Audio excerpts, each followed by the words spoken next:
Halo, selamat datang lagi di kelas Cybersecurity dari Bimbingan Coding. Di bab 4 ini kita masuk ke bagian yang bikin semua materi sebelumnya jadi bisa dipakai beneran, yaitu scripting pakai Bash dan Python. Dua bahasa ini adalah senjata utama di dunia security, dari otomasi tugas berulang, bikin port scanner sendiri, sampai integrasi dengan tools seperti Nmap. Yuk kita mulai. Kita mulai dari Bash. Setiap script Bash biasanya dibuka dengan baris shebang, tanda pagar diikuti /bin/bash, yang bilang ke sistem interpreter mana yang harus dipakai. Variabel di Bash ditulis tanpa spasi di sekitar tanda sama dengan, misalnya nama sama dengan kutip kali Linux kutip. Setelah skrip ditulis, kita kasih izin eksekusi dulu pakai cmod +x nama script.sh, baru bisa dijalankan langsung dari terminal. Skrip yang berguna biasanya butuh input. Argumen command line diakses lewat $1, $2, dan seterusnya, sementara $pagar nunjukin jumlah argumen yang dikasih. Kita bisa validasi dulu, misalnya kalau jumlah argumen kurang dari 1, tampilkan cara pakai lalu keluar. Untuk logika bercabang, Bash punya if, elif, dan else, bahkan bisa dipadukan sama regex buat ngecek pola, misalnya ngecek apakah sebuah alamat IP itu IP lokal atau IP publik.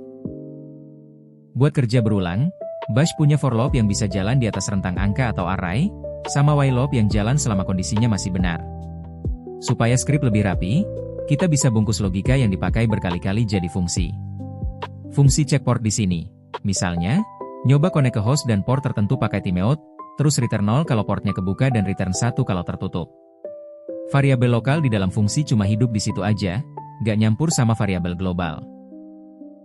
Sekarang kita gabungin semuanya jadi satu proyek kecil, host swapper, skrip yang nyari host mana aja yang aktif di satu jaringan. Idenya, kita log dari titik 1 sampai titik 254, ping tiap alamat, dan kalau responnya kebalikan berarti host itu hidup. Supaya cepat, tiap ping dijalankan di background pakai tanda ampersand, dan setiap 30 proses kita tunggu dulu pakai wait supaya sistemnya gak kebebanan. Simple, tapi ini persis cara kerja network scanner beneran. Sekarang kita pindah ke Python, bahasa utama di dunia security karena sintaksnya bersih dan library-nya lengkap banget. Buat parsing output dari tools lain, operasi string kayak split, start switch, dan strip itu bakal sering banget dipakai.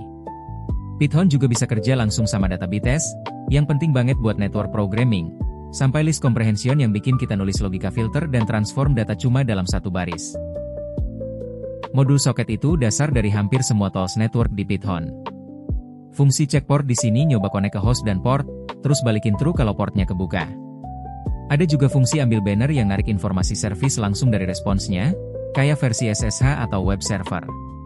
Kalau mau scan banyak port sekaligus tanpa nunggu lama, kita pakai threading.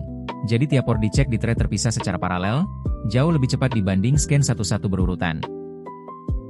Python juga jago berurusan sama web dan tools eksternal. Library requests bikin kita gampang kirim request get atau post, misalnya buat nyoba login ke sebuah form dan ngecek dari responsnya apakah berhasil atau enggak. Modul subprocess memungkinkan kita manggil tools eksternal kayak Nmap langsung dari script Python, terus hasil outputnya kita parsing lagi jadi data yang rapi. Dan buat ngecek integritas file, modul Hashly bisa ngitung hash SHA-256 dari isi file, berguna banget buat deteksi file yang berubah atau mencurigakan. Itu dia dasar-dasar Bash dan Python untuk security. Sekarang kamu udah punya alat buat mengotomasi tugas berulang, bikin scanner sendiri, sampai integrasi dengan tools eksternal kayak Nmap. Di bab 5 nanti kita lanjut ke networking, dasar penting sebelum masuk ke ethical hacking beneran. Jangan lupa subscribe channel ini biar gak ketinggalan video berikutnya. Sampai jumpa.